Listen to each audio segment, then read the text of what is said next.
Introduction to Esther. It seems odd that the awareness of God, or even of the people of God, brings out the worst in some people. God, the source of all goodness and blessing and joy, at times becomes the occasion for nearly unimaginable acts of cruelty, atrocity, and evil. There's a long history of killing men and women simply because they are perceived as reminders or representatives of the living God, as if killing people who worship God gets rid of God himself. We've recently completed a century marked by an extraordinary frenzy of such, quote, God killings. To no one's surprise, God is still alive and present. The book of Esther opens a window on this world of violence directed, whether openly or covertly, against God and God's people. The perspective that it provides transcends the occasion that provoked it. A nasty scheme to massacre all of the exiled Jews who lived in the vast expanse of the 5th century BC Persia. 3 characters shaped the plot. Mordecai, identified simply as, quote, the Jew, anchors the story. He is solid, faithful, sane, and godly. His goodness is more than matched by the evil and arrogant vanity of Haman, who masterminds the planned massacre. Mordecai's young, orphaned, and ravishing cousin Esther, whom he has raised, emerges from the shadows of the royal harem to take on the title role.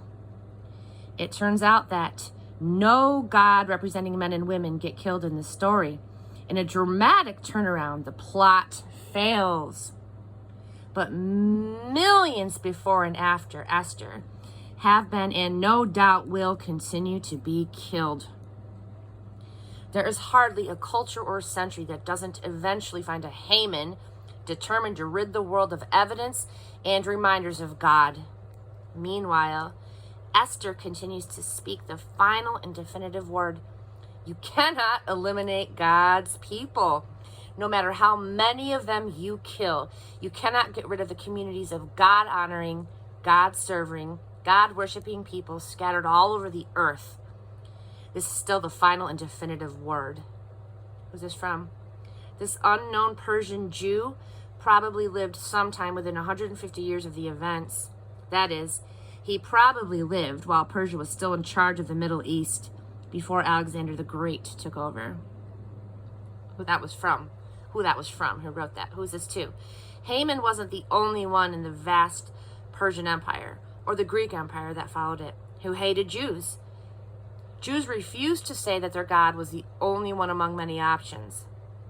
And for that, they endured social put-downs, job discrimination, and sometimes violence. When was this written?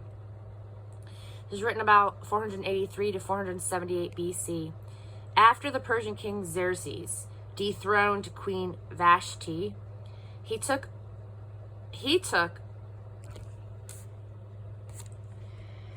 150,000 man army and a 600 ship navy to avenge his father's defeat by the Greeks. He beat the Greeks in one great battle, but a year later they skunked him badly. His army and navy limped home.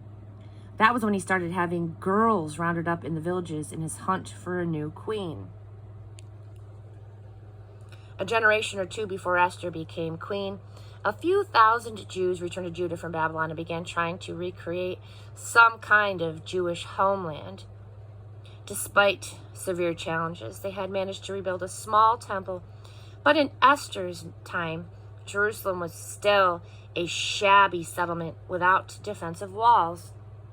The walls were finally restored during the time of Xerxes' son, Artaxerxes the First.